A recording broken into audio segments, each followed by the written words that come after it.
अल्हम्दुलिल्लाहिल्लज़ी हदाना बिहिदायतिल इल्मि वल इरफ़ान वस्सलातु वस्सलामु अला रसूलिही साहिबिल वही वल फ़ुरक़ान अम्मा बाद फ़क़द क़ाल अल्लाहु तबारक व तआला फ़िल क़ुरआनिल मजीद वल फ़ुरक़ानिल हमीद फ़अऊज़ु बिल्लाहि मिनश शैतानिर रजीम बिस्मिल्लाहिर रहमानिर रहीम इन्नल्लज़ीना आमनू व अमिलुस्सालिहाति सयजअलु लहुमुर रहमानु वुद्दा आमन्तु बिल्लाहि सदक़ल्लाहुल अज़ीम व बल्लगना रसूलुहुन नबियुल अमीनुल करीम व नहनु अला ज़ालिका लमिनश शाहिदीन व शाकिरीन वल्हम्दुलिल्लाहि रब्बिल आलमीन इन्नल्लाह व मलाइकतहु युसल्लूना अलन नबी या अय्युहल्लज़ीना आमनू सल्लु अलैहि व सल्लिमू तस्लीमा लब्बैक अल्लाहुम्मा सल्लि व सल्लिम बारिक अला सय्यिदिना व शफ़ीना व नबीना व मौलाना मुहम्मदिन व अला आलिहि व अस्हाबिहि व अज़वाजिहि व अहलि बैतिहि व बारिक व सल्लिम। अज़ीज़ान गिरामी क़द्र, असां जंहिं दौर में हलूं था गुज़रूं था उते जिथे ॿियनि फ़ितननि जी भरमार मौजूदु आहे उते फ़ितने बुग़्ज़ आले रसूल भी मौजूदु आहे। हिकु वॾी तादाद में कंहिं न कंहिं दर्जे ते इन फ़ितने में उहो ॿुॾियल नज़र अचे थो। कुझु माण्हू त आले रसूल जा खुलिया दुश्मन आहिनि ऐं कुझु आले रसूल जे बारे में तंग दिली जो शिकार आहिनि। ही ॻाल्हि पंहिंजी जॻह ते आहे त बाज़ माण्हुनि वटि इन तंग दिलीअ जो सबबु गुस्ताखान ऐं दुश्मनाने सहाबा आहे, लेकिन इहा किथां जी अक़लमंदी आहे, किथां जी दानिशमंदी आहे। दुश्मनाने सहाबा जी मुखालिफ़त में आले रसूल सल्लल्लाहु ताला अलैहि वसल्लम खां ई रुख़ मोड़ियो वञे, उन्हनि जे ज़िक्र करण खां ई पंहिंजे पाण खे रोकियो वञे। सच इहा आहे त इन रूगर्दानीअ जो नुक़सानु आले रसूल खे हरगिज़ न आहे, उन जो नुक़सानु उन खे थिए थो जेको आले रसूल खां मुंहुं मोड़े रहियो आहे। आल ऐं असहाब जे मामले में सभ खां बहितरीन अमर इहो आहे त तवाज़ुन खे बरक़रार रखियो वञे। जेके माण्हू हुब्बे आले रसूल जे बहाने में असहाबे रसूल जी बेअदबी करे वेहनि था उहे बि तवाज़ु खे ख़तमु करे चुका आहिनि। ऐं जेके बदबख़्त बदनसीब तहज़ीम सहाबा जी आड़ में आले रसूल सां बुग़्ज़ या कम अज़ कम आले मुस्तफ़ा अलैहिस्सलातु वस्सलाम जे लाइ तंग दिल थिया आहिनि, उहे बि तवाज़ुन खे ख़तमु करे वेठा आहिनि। दुश्मनाने असहाबे रसूल जी गुमराही ऐं बददीनी में त कंहिं बि ईमानदार खे ज़रा बराबरि शक मौजूदु न आहे, लेकिन हिन वक़्तु सभ खां वधीक जेको ख़तरनाक उहे हज़रात आहिनि जेके ताज़ीम सहाबा जे उनवान सां आले रसूल जे लाइ तंग दिलीअ जी इशाअत में मसरूफ़ आहिनि। रसूलुल्लाह सल्लल्लाहु ताला अलैहि वसल्लम जे सहाबा इकराम अलैहिमुर रिदवान अलैहिम अजमईन जे बुग़्ज़ खे हुब्बे आले रसूल जो नालो ॾियणु या मुहब्बत ख़ानवादा रसूल जे पर्दे में असहाबे रसूल सल्लल्लाहु ताला अलैहि वसल्लम जी बेअदबी करणु सरासर गुमराही आहे। ऐं आले रसूल सफ़ीने नजात आहे त असहाबे रसूल सल्लल्लाहु ताला अलैहि वसल्लम नुजूम हुदा आहे के हिक खां बि मुस्तग़नी हुजण वारो ग़रक़ थी वेंदो या पंहिंजे रस्ते खां जेको हक़ वारो रस्तो आहे उन खां भटिकजी वेंदो। अहले सुन्नत जो बेड़ो पार, अहले सुन्नत का बेड़ा पार असहाबे हुजूर नज्म है और नाऊ है इतरत रसूलुल्लाह की। अल्लाह जल्ल वाला कुरान पाक में औलादे मुस्तफ़ा सल्लल्लाहु ताला अलैहि वसल्लम के बेशुमार मकामात सां नवाज़ियो आहे, बेशुमार निशानियूं अता फरमायूं। औलादे रसूल सल्लल्लाहु ताला अलैहि वसल्लम मोहब्बत हकीकत में इहो अल्लाह रब्बुल आलमीन जो कुरान पाक में हुकुम मौजूदु आहे। फरमाया कुल ला असअलुकुम अलैहि अजरा कुल ला असअलुकुम अलैहि अजरन इल्लल मवद्दत फिल क़ुरबा। लिहाज़ा मैं आयत करीमा जी तरफ़ नथो वञा, मां उन आयत करीमा जी तरफ़ अचां थो जेकी मूं तिलावत कई आहे। अल्लाह ताला कलाम पाक में इरशाद फरमायो इन्नल लज़ीना आमनू व अमिलुस्सालिहाति सयजअलु लहुमुर रहमानु वुद्दा। बेशक उहे माण्हू जिन ईमान आंदो ऐं सुठा कम कया अन क़रीब उन्हनि जे लाइ रहमान माण्हुनि जे दिलनि में मुहब्बत पैदा फरमाईंदो। इन आयत मुबारका जी तफ़सीर में मोहम्मद बिन हनफिया फरमाइनि था त इन मां मुराद मुहब्बत मां मुराद छा आहे। फरमाइनि था मुहब्बत मां मुराद हज़रत मौला अली ऐं संदन जी अहल जी मुहब्बत आहे। त इन हवाले सां अर्ज़ु कंदो आहियां आले रसूल सां मुहब्बत केतिरी ज़रूरी आहे, ताज़ीम केतिरी ज़रूरी आहे। हज़रत सैयदना अबू लैला रज़ी अल्लाह ताला अन्हु खां रिवायत आहे, फरमाइनि था त रसूल पाक सल्लल्लाहु ताला अलैहि वसल्लम जन फरमायो ला युमिनु अब्दुन हत्ता अकून अहब्ब इलैहि मिन नफ्सिही व यकून इतरती अहब्ब इलैहि मिन इतरती व तकून ज़ाती अहब्ब इलैहि मिन ज़ातिही व यकून अहली अहब्ब इलैहि मिन अहलिही।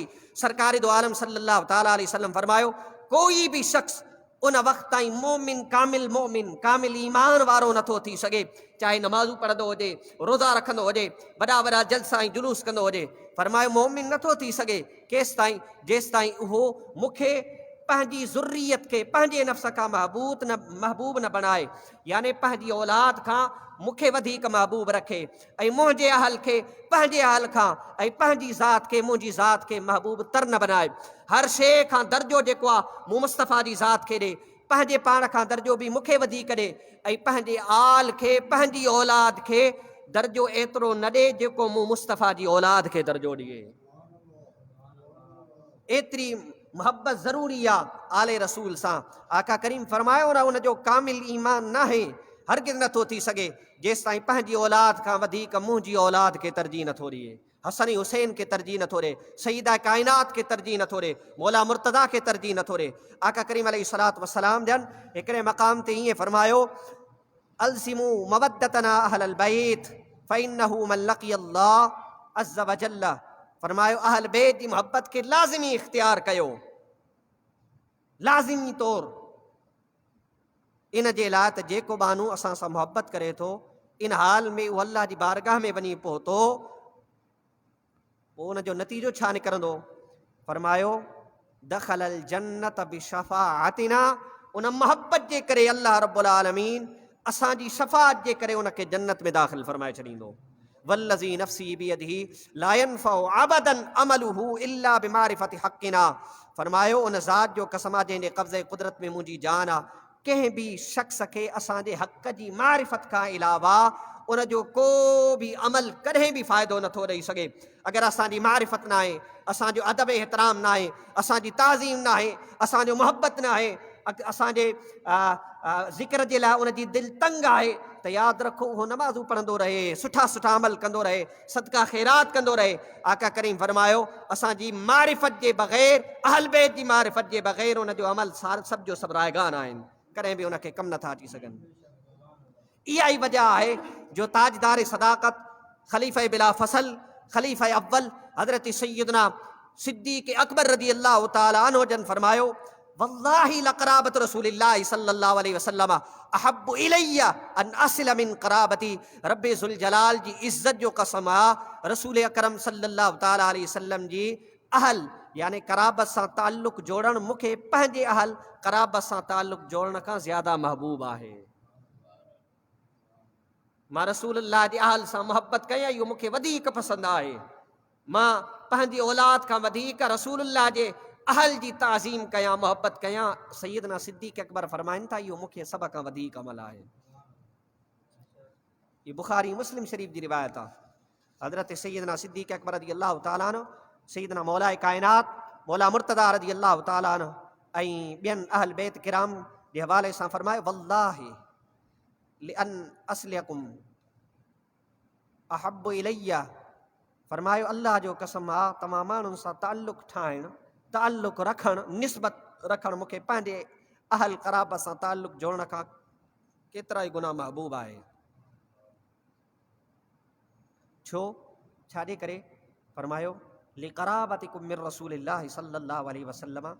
फरमायो इन जे करे त तव्हां माण्हुनि खे रसूलुल्लाह सां जेको ताल्लुक़ आहे ऐं आका करीम अलैहिस्सलातु वस्सलाम जी अज़ीम हक़ जे करे, जीअं अल्लाह जल्ल वाला हुज़ूर सैयद आलम नूर मुजस्सम शफ़ी मुअज़्ज़म सल्लल्लाहु तआला अलैहि वसल्लम जी ज़ाते वाला जे लाइ हर मुसलमान ते लाज़िम कयो आहे। हुज़ूर जी ताज़ीम हर मुसलमान ते लाज़िम आहे। फरमाए इन ई जे करे तव्हांजी बि ताज़ीम असां ते लाज़िम आहे। हज़रत अब्दुल्लाह बिन उमर रज़ी अल्लाह तआला अन्हु मां फरमायो, सैयदना सिद्दीक़ अकबर रज़ी अल्लाह तआला अन्हु हिकिड़े मक़ाम ते फरमायो, उरक़ुबू मुहम्मदन सल्लल्लाहु अलैहि वसल्लम फी अहल बैती। रसूलुल्लाह जे अहल बैत जे बारे में रसूलुल्लाह जो रिहाज़ रखो। ऐं ईअं बि आहे त हुज़ूर खे तलाश कयो त अहल बैत में तलाश कयो। सनन जी सीरत, सनन जो फरमान ते अमल, सनन जो किरदारु सभ जो सभु अहल बैत में तव्हांखे नज़र ईंदो, सहाबा में बि नज़र ईंदो। सहाबा बि रसूलुल्लाह जी ताज़ीम कई, उन्हनि सभु कुझु सिखियो आहे।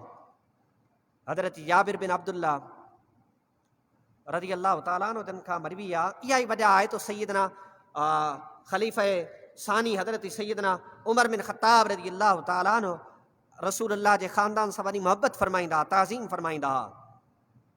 17 हिजरी जो वाक़ियो आहे, जंहिं वक़्तु 61 साली पहुती असां बारिश जी दुआ कई।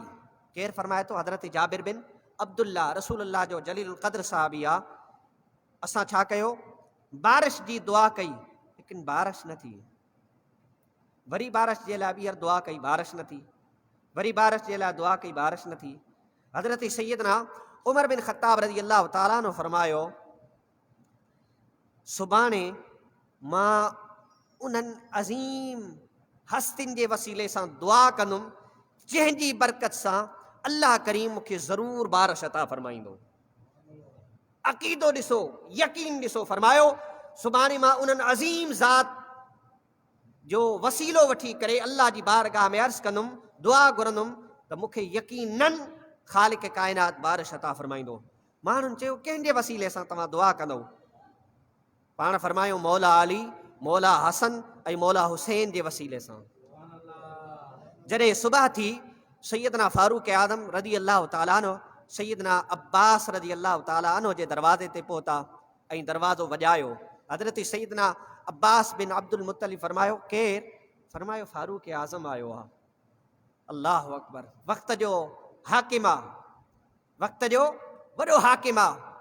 22 लख मुरबा मेल ते जेको हुक्मरानी करण वारो आहे, जंहिंजे अदल ऐं इंसाफ़ जे करे जानवर बि उन जे अदल खां ख़ौफ़ खाइनि था ऐं उन्हनि जे दिलनि में ख़ौफ़ वेठो आहे त असां किथे को अहिड़ो कमु न करे विझूं जो हज़रत उमर बिन ख़त्ताब रज़ी अल्लाह ताला अन्हु जन जो अदल क़ाइम आहे, लिहाज़ा असांखे ज़रूरु सज़ा मिलंदी।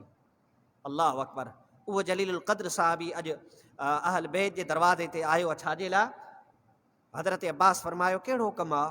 पाण फरमायूं, ॿाहिरि त तशरीफ़ खणी अचो, असां तव्हांजे वसीले सां अल्लाह जी बारगाह में बारिश जे लाइ दुआ घुरंदासीं। हज़रत सैयदना अब्दुल मुत्तलिब रज़ी अल्लाह ताला अन्हु फरमायो, तव्हां थोरी देरि इंतज़ारु कयो।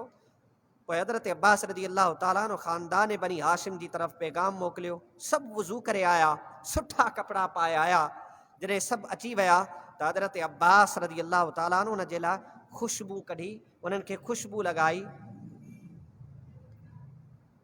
पोइ ॿाहिरि तशरीफ़ फरमा थिया। हज़रत सैयदना मौला काइनात मौला मुर्तज़ा रज़ी अल्लाह ताला अन्हु जन खे पंहिंजे साम्हूं रखियो। सभ खां इमाम हसन खे सॼे तरफ़, इमाम हुसैन खे खॿे तरफ़ ऐं बाक़ी जेका बि बनु हाशिम जे ख़ानदान जा ॿिया अफ़राद हुआ उन्हनि खे पोयां रखियो। पोइ हज़रत सैयदना फारूक आज़म रज़ी अल्लाह ताला अन्हु जन फरमायो, असांजे विच में ॿियो केरु न अचे। अल्लाह अकबर।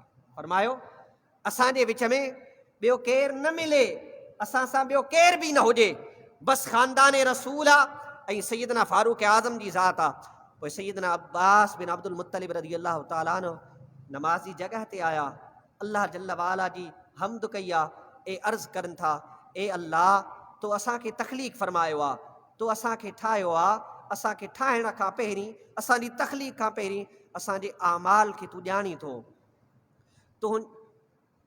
तोखे असांजे बारे में इल्म आहे ऐं तोखे इहा बि ख़बर आहे त तूं असांखे रिज़्क़ ॾियण वारो आहे ऐं तूं रिज़्क़ ॾियण खां कॾहिं मना बि न कंदे।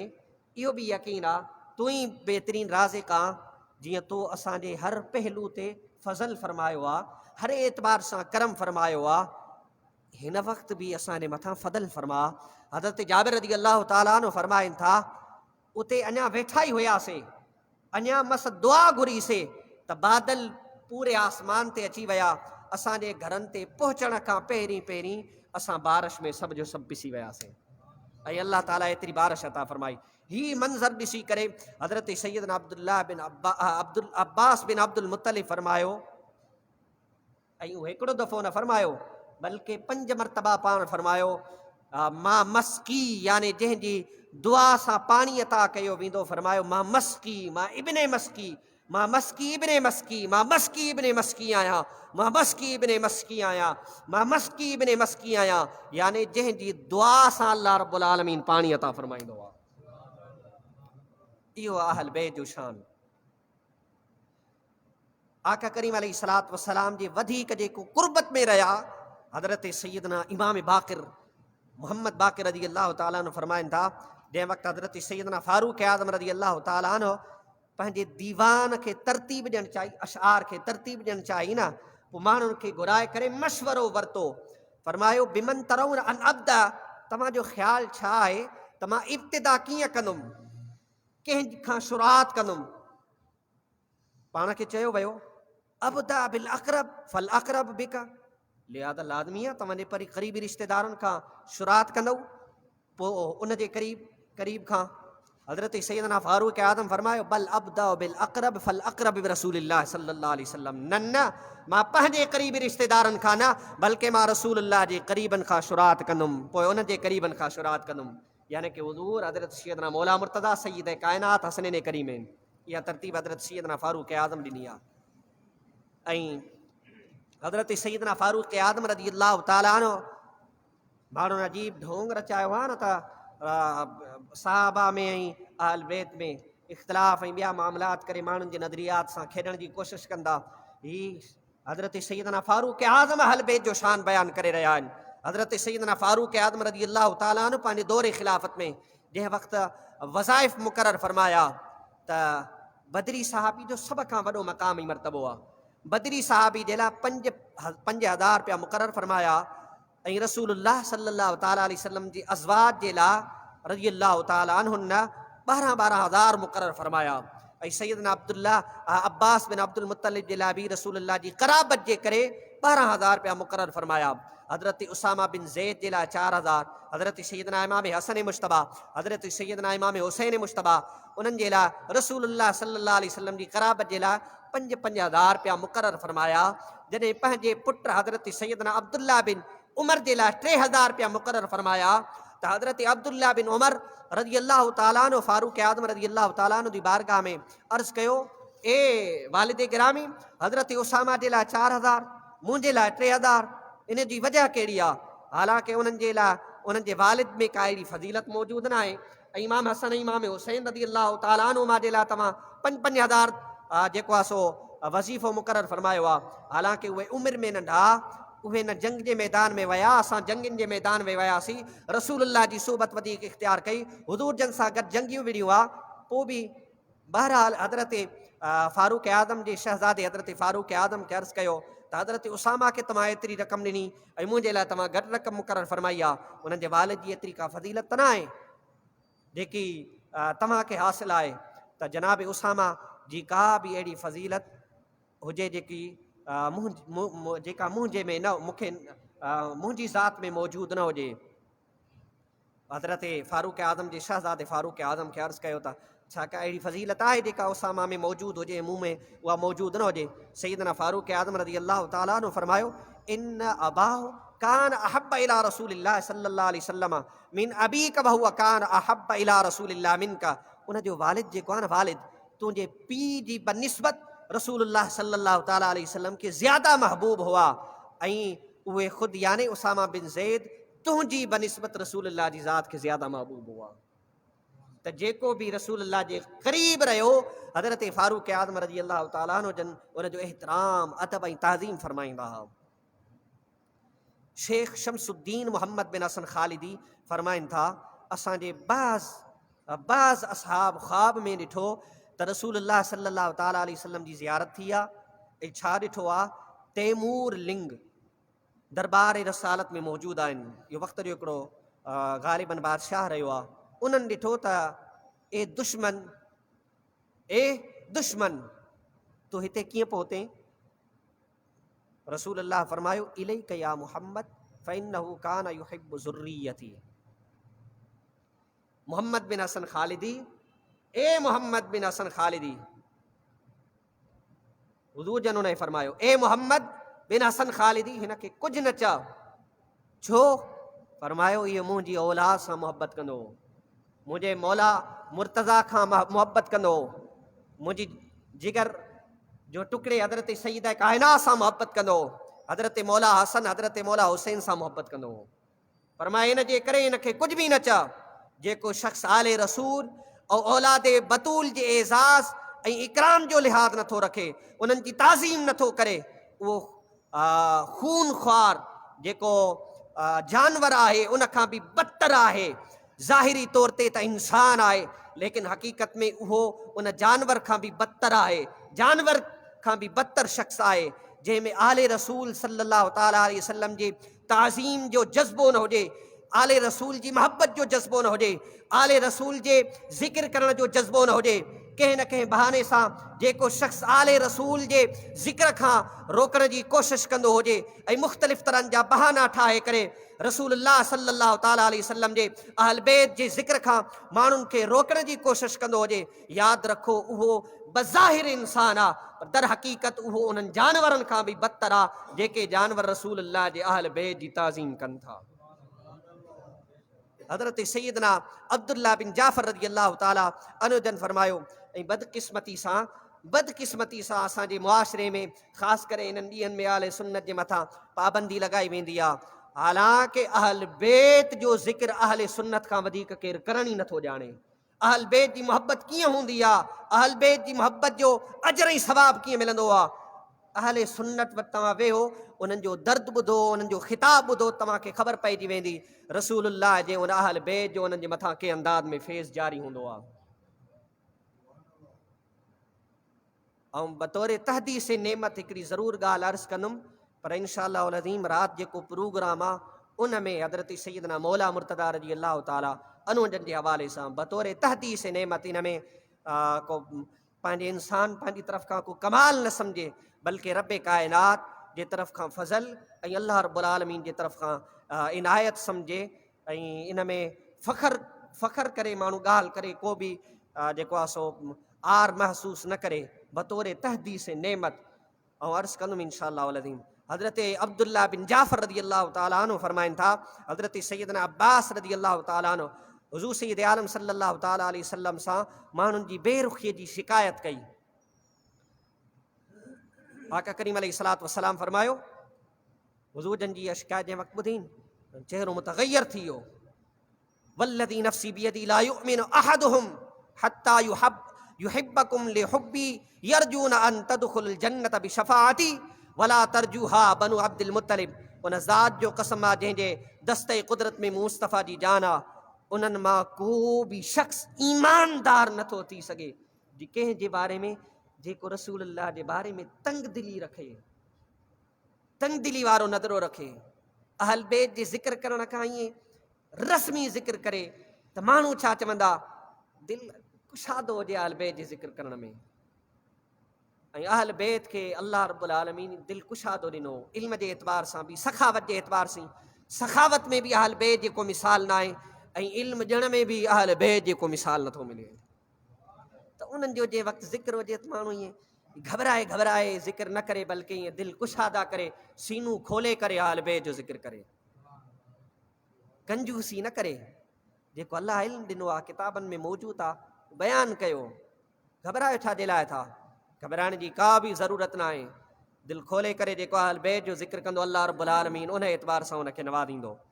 त आका करीम सल्लल्लाहु ताला अलैहि वसल्लम हज़रत अब्बास जे मुतालिक़ जंहिं वक़्तु माण्हुनि जी बेरुखी ॾिठी न, त आका करीम अलैहिस्सलातु वस्सलाम उन वक़्तु फरमायो, उन्हनि मां को बि शख़्स ईमानदार नथो थी सघे जेसि ताईं तव्हां माण्हुनि सां, तव्हां सां मुंहिंजी ज़ात जे करे मोहब्बत न करे, मुंहिंजी ज़ात जे करे मोहब्बत न करे। ऐं उन्हनि खे इहा उमेद आहे त उहे मुंहिंजी शफ़ाअत में जेकरे जन्नत में दाख़िल थी वेंदा।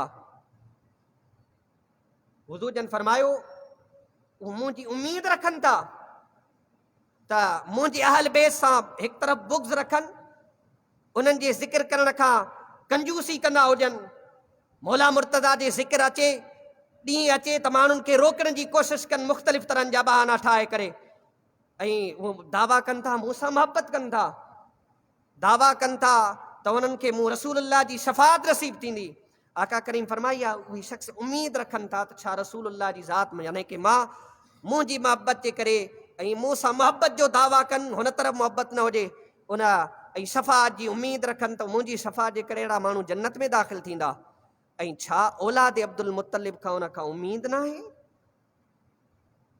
त उन्हनि खे नाराज़ कंदा त पोइ सिर्फ़ु मुंहिंजी जेको आहे सो उन्हनि खे इहा शइ कमु ॾींदी। इहा उम्मीद जेको आहे अब्दुल मुतलिब जी सां बि रखी वञे, औलाद अब्दुल मुतलिब सां बि रखी वञे, उन्हनि जी बि ज़रूरु उन्हनि खे शिफ़ात नसीब थींदी। हज़रत सैयदना मौला काइनात मौला मुश्किल कुशा शेर ख़ुदा रज़ी अल्लाह ताला अन्हो जन फरमायो, हुज़ूर जी ज़ात मूंखे फरमायो असासुल इस्लाम हुब्बी व हुब्ब अहल बैती। फरमायो इस्लाम जी जेकी असास ऐं बुनियाद आहे हुज़ूर जी मोहब्बत आहे ऐं रसूलुल्लाह जे अहल बैत जी मोहब्बत आहे। इहो ई सभु कुझु आहे, इन खे ॾे मज़बूती सां पकड़ियो, कामयाब शख़्स आहे।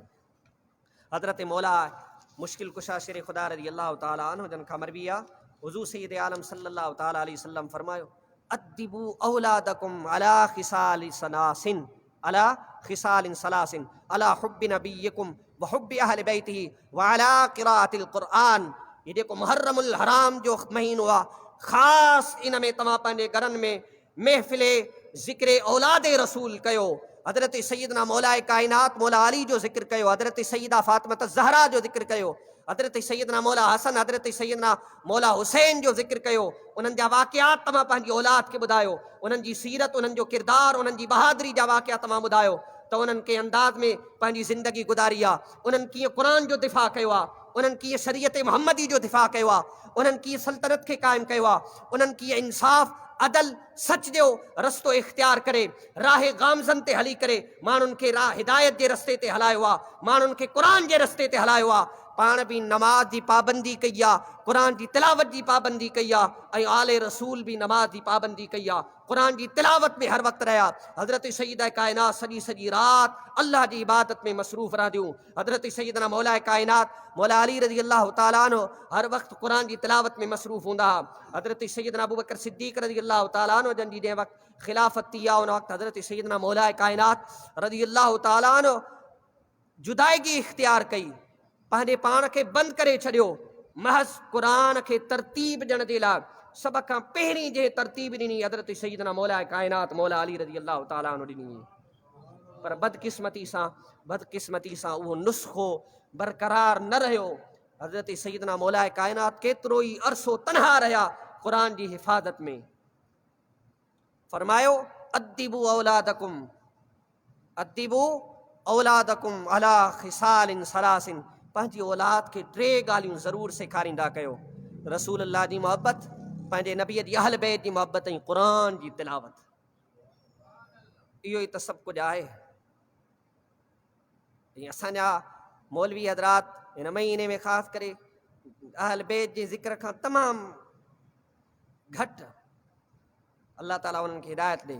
हज़रत अब्दुल्लाह बिन अब्बास रज़ी अल्लाह ताला अन्हु फरमायो, हुज़ूर सैयद आलम सल्लल्लाहु ताला अलैहि वसल्लम हिकिड़े मक़ाम ते ईअं फरमायो अहिब्बुल्लाह लिमा यग़दूकुम बिही मिन निअमतिन व अहिब्बू लिहुब्बिल्लाह व अहिब्बू अहल बैती लिहुब्बी। अल्लाह जी ज़ात सां मोहब्बत कंदा कयो, अल्लाह जी ज़ात सां मोहब्बत कंदा कयो। को ॾुख हुजे, तकलीफ़ हुजे, परेशानी हुजे, अल्लाह सां लो लॻाईंदा कयो, अल्लाह खे अर्ज़ु कंदा कयो। जेको दुनिया में हिकिड़ो आम जंहिंजी का हैसियत ई न आहे, महबूबा हर ॾुख असां हुन सां शेयर कयूं था, पंहिंजे दोस्तनि सां शेयर कयूं था, ॿियनि सां शेयर कयूं था, अल्लाह जी ज़ात सां शेयर नथा करे सघूं। अल्लाह सां मोहब्बत कयो, जेको हर तकलीफ़ खे हर परेशानी खे ख़तमु करण वारो आहे। फरमायो अल्लाह सां मोहब्बत कयो। छो? लिमा यग़दूकुम बी मिन निअमतिन, छो जो उहो तव्हांखे वॾियूं नेमतूं ॾिए थो। अल्लाह यकीनन अल्लाह जूं वॾियूं नेमतूं आहिनि, वॾियूं नेमतूं आहिनि अल्लाह जूं। कंहिं बि हिकिड़ी नेमत खे खणी करे अगरि अल्लाह जो एहसान इंसान जतलाइण ते अचे, कॾहिं बि एहसान इंसान नथो जताए सघे। ऐं हुन हिकिड़ी सिर्फ़ु माज़ नेमत ते जेकॾहिं अल्लाह जो शुक्र अदा करे त शुक्र पूरो नथो थी सघे, पर शुक्र कंदा कयो अल्लाह जी नेमतुनि ते। फरमाए अल्लाह सां मोहब्बत कयो जो अल्लाह ताला तव्हांखे वॾियूं वॾियूं नेमतूं अता फरमाए थो। ही बंगला, ही जाइदाद, ही ॿिया मामलात, ही तव्हांजो ज़िंदगी में ख़ुशि रहणु, तव्हांखे सिहत ॾियणु, पर उन जे नाले ते दिलि कुशादा कयो, उन जे रस्ते ते दिलि कुशादा कयो। फरमायो वाहिब्बू लिहुब्बिल्लाह, वरी मूं सां मोहब्बत कयो अल्लाह जी मोहब्बत जे करे। वाहिब्बु अहल बैती लिहुब्बी, ऐं मुंहिंजी मोहबत जे लाइ मुंहिंजे आल बैत सां मोहबत कयो। नतीजो इहो आहे त अल्लाह जा तव्हां महबूब तेसि ताईं नथा थी सघो, या मूंसां तव्हां मोहबत जे दावा में कूड़ा आहियो जेसि ताईं तव्हां मुंहिंजे आल बैत सां सची मोहबत नथा कयो। मुंहिंजे आल बैत सां सची मोहबत कंदव त मूं मुस्तफ़ा जी मोहबत नसीब थींदी, ऐं मूं मुस्तफ़ा सां मोहबत कंदव त अल्लाह जी मोहबत तव्हांखे नसीब थींदी। न ईअं हुज़ूर जी ज़ात सां मोहबत करण वारा दावेदार खोड़ वॾा वॾा अमामा ॿधी करे बि वेठा आहिनि, पर अहल बैत जे ज़िक्र खां तमामु कंजूसी खां कमु वठनि था। उन्हनि खे नसीब बि नथो थिए अहल बैत जो ज़िक्र करणु। पोइ दावात कनि था मां असां अहल बैत सां वरी मोहबत कयूं था, असहाबे रसूल जी ताज़ीम कयूं था, लिहाज़ा ज़रूरी आहे त असहाबे रसूल जो दिफ़ा कयो वञे। पर असहाबे रसूल जी दिफ़ा करण में किथां जो कानून आहे त अहल बैत जे ज़िक्र खां रूगरदानी कई वञे, अहल बैत जो ज़िक्र बिल्कुलु ख़तमु कयो वञे, ऐं माण्हुनि खे इहो नज़र ऐं फ़िक्र ॾिनी वञे त लिहाज़ा सभु कुझु हीअ हस्तियूं आहिनि, हिननि जो को नालो ई कोन्हे। इहो तसवुरु बिल्कुलु ग़लति आहे मुंहिंजा अज़ीज़ दोस्तो। असां ॻाल्हि चवंदासीं भली ॾुखी लॻे त कंहिंखे ॾुखी लॻे, इन जी का परवाह ई न आहे। हज़रत सैयदना मौलाए काइनात मौला अली रज़ी अल्लाह ताला अन्हु जन फरमायो, ताक़ करीम अलैहिस्सलातु वस्सलाम जन हिकिड़े मक़ाम ते फरमायो, ऐं उन जी मोहबत जो वली सिलो ऐं अजर त अल्लाह रब्बुल आलमीन खां ॾिसो कीअं थो मिले। फरमाए अस्बुतुकुम अलस सिरात अशद्दुकुम हुब्बन लि अहल बैती। तमामु मञा जेके बि रोए ज़मीन ते इंसान आहिनि, जेको आख़िरत में पुल सिरात खे सभ खां मज़बूत साबित क़दम रहंदो न, उहो शख़्स आहे जेको मुंहिंजे अहल बैत सां शिद्दत सां मोहबत कंदो हूंदो। शिद्दत सां मोहबत जो छा मतिलबु आहे? हिकिड़ी मोहबत ईअं हूंदी आहे, मोहबत थी ज़िक्र थियो न थियो ख़ैर आहे। शिद्दत जो मतिलबु इहो हूंदो आहे त हर वक़्तु इंसान जी दिलि तड़पंदी रहे जेसि ताईं उन्हनि जो ज़िक्र न ॿुधे त उनजी दिलि खे चैन न मिले। पोइ इन शइ खे माण्हू ऐं मौलवी हज़रात चवंदा फलां जेको आहे शीयो आहे, फलां राफ़िदी आहे।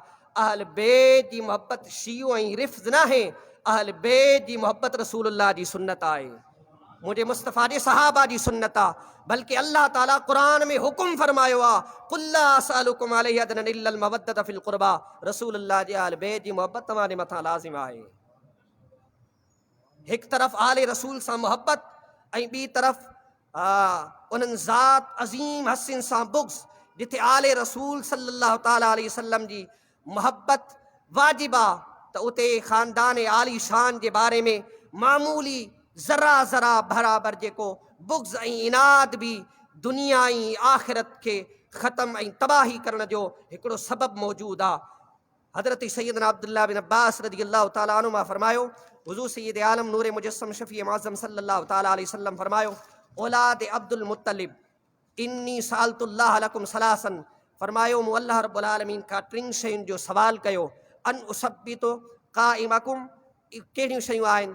फरमायो तव्हांजे बीहण वारे खे साबित क़दम रखे अल्लाह ताला, व अन यहदिय दालकुम, ऐं तव्हांजे ख़ुदि रफ़्ता खे हिदायत अता फरमाए, व अन युअल्लिम जाहिलकुम, ऐं तव्हांजे बे इल्म खे इल्म अता फरमाए, वसअलतुल्लाह अन यजअलकुम जौदा नुजदा रुहमा फलौ अन रजुलन सफन बैन रुकन वल मकाम फसल्ला वसाम सुम्मा लकी अल्लाह व हुव मुबग़िदुन लि अहलि बैत मुहम्मदिन सल्लल्लाहु अलैहि वसल्लम दखलन नार।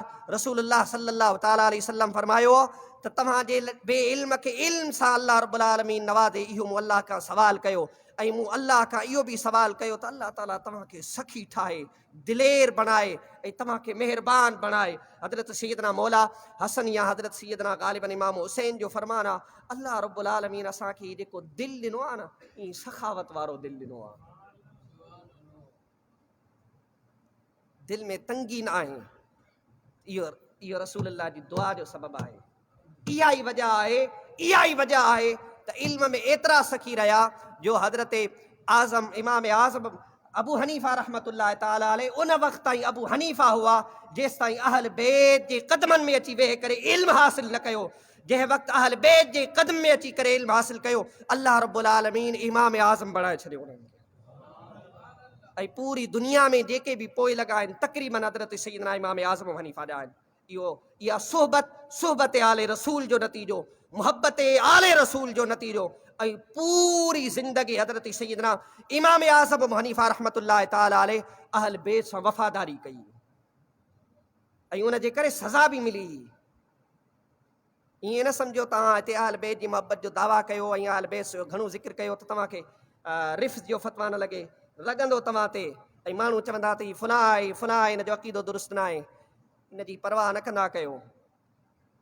बहरहाल रसूलुल्लाह सल्लल्लाहु ताला अलैहि वसल्लम अॻिते फरमायो, फलो अन रजुलन, अगरि केरु शख़्स मक़ाम इब्राहिम जिथे अल्लाह जी 24 कलाक हिकु हिकु लम्हो अल्लाह जी रहमत वसंदी आहे, फरमायो उन मक़ाम ते बैन रुकन वल मक़ाम फसल्ला, उन जे विच में बीही करे नमाज़ पढ़ंदो हुजे, फसल्ला फसाम, रोज़ा रखे, पोइ उन ई हाल में उन जो विसाल थिए, अल्लाह जल्ल वाला सां मुलाक़ात थिए, पोइ छा थियो, वहुव मुबग़िदुन लि अहल बैत मुहम्मदिन, पर उन जे दिलि में अल्लाह जे रसूल जे अहल बैत सां बुग़्ज़ हुयो, दख़लन नार, उहे नमाज़ूं उहे रोज़ा उहो उनखे कमु न ॾींदियूं जो उनखे जन्नत में दाख़िल कनि, फरमायो उहो शख़्स दख़लन नार, डायरेक्टली जहन्नम में दाख़िल थी वेंदो। हज़रत सैयदना अबू सईद खुदरी रज़ी अल्लाह ताला अन्हु फरमायो, रसूलुल्लाह सल्लल्लाहु अलैहि वसल्लम फरमायो, वल्लज़ी नफ़्सी बियदी ला यबग़ुदुना अहलल बैत अहदुन इल्ला अदख़लहु अल्लाहु अन्नार, जंहिं शख़्स जे दिलि में रसूलुल्लाह सल्लल्लाहु अलैहि वसल्लम जे अहल बैत जी जो बुग़्ज़ हूंदो न, उहो शख़्स उनखे अल्लाह रब्बुल आलमीन जहन्नम में दाख़िल फरमाईंदो, उन शइ खां केर बि उनखे रोके नथो सघे। इन ई हवाले सां शेख मुहियुद्दीन इब्न अरबी रहिमहुल्लाह ताला अलैहि फरमाइनि था, फला तादिल बि अहलिल बैत खुल्क़न, बस तूं अहल बैत सां बराबरि कंहिं बि मख़लूक़ खे न सम्झ। फ़अहलिल बैत हुम अहलुस सियादा, फरमाए छो जो अहल बैत ई सरदारी वारा आहिनि। फ़बुग़्दुहुम मिनल इंसान खुस्रुन हक़ीक़ियुन व हुब्बुहुम इबादतुन, यानी इंसान जो अहल बैत सां बुग़्ज़ जेको आहे न, उहो हक़ीक़ी खसारो आहे, ऐं उन्हनि जी मोहबत इबादत आहे, उन्हनि जी मोहबत इबादत आहे। मुंहिंजा अज़ीज़ दोस्तो, मिंबर जी बनावट जेके वाज़ ऐं नसीहत जे लाइ आहे, लिहाज़ा बरसरे मिंबर कोई शकीउल क़ल्ब थी सघे थो, जंहिंजे दिलि में को बुग़्ज़ हुजे ऐं शकावत हुजे, अदावत हुजे, उनखे सुठी ॻाल्हि न लॻंदी, लेकिन ज़रूरी इहो अमर आहे त उहो सुठे अंदाज़ में गुफ़्तगू करे, ऐं सिर्फ़ु गुफ़्तगू न करे बल्कि पंहिंजी अमली ज़िंदगी में बि उहा शइ उनजे नज़र अचे। इहो ई मामिलो आहे जो अहल बैत किराम जी ताज़ीम ऐं तौक़ीर जेका आहे, उहो शायदि ई को अहिड़ो सुन्नी मुसलमान हुजे या को अहिड़ो मुसलमान हुजे जंहिंजी ज़बान तौर ते अहल बैत जी इज़त अज़मत जो क़ाइल न हुजे, लेकिन ज़बानी तौर ते त आहे, लेकिन जॾहिं असां पंहिंजे किरदार खे ॾिसूं था, असांजी पंहिंजी गुफ़्तार खे ॾिसूं था, त यकसर मुख़्तलिफ़ नज़र अचे थी। हक़ ते ज़ाहिरी दस्तदराज़ी असांखे हासिलु हुजण जे बावजूद बि असां हक़ खे तस्लीम नथा कयूं, असां हक़ खे नथा हलूं। अहिड़ी हालत में सादा जो मक़ाम मर्तबे जो लिहाज़ करणु ऐं अहल बैत सां हक़ीक़ी मोहबत ऐं उन जे हक़ जी दस्तरस जी मारिफ़त जेकी आहे उहा तमामु घणी ज़रूरी आहे। लिहाज़ा मोहबत जो हक़ बि इहो आहे त उन्हनि जी सीरत, उन्हनि जी किरदार ते अमल कयो वञे। अल्लाह रब्बुल आलमीन खां दुआ आहे त अल्लाह ताला इन्हनि अज़ीम जेके ज़ातियूं आहिनि उन्हनि सां मोहबत नसीब फरमाए ऐं उन्हनि जे अदब ऐं एतिराम ऐं उन्हनि जी सीरत ऐं किरदार ते अमल जी तौफ़ीक़ अता फरमाए। वाख़िर दावा यानी अल्हम्दुलिल्लाह रब्बिल आलमीन। हिकिड़ो ज़रूरी ऐलान ॿुधंदा, अॼु इशा जी नमाज़ खां बाद में पंहिंजी मस्जिद में अज़ीम शान महफ़िल जो इनेकाद कयो वियो आहे। तमामु दोस्तनि खे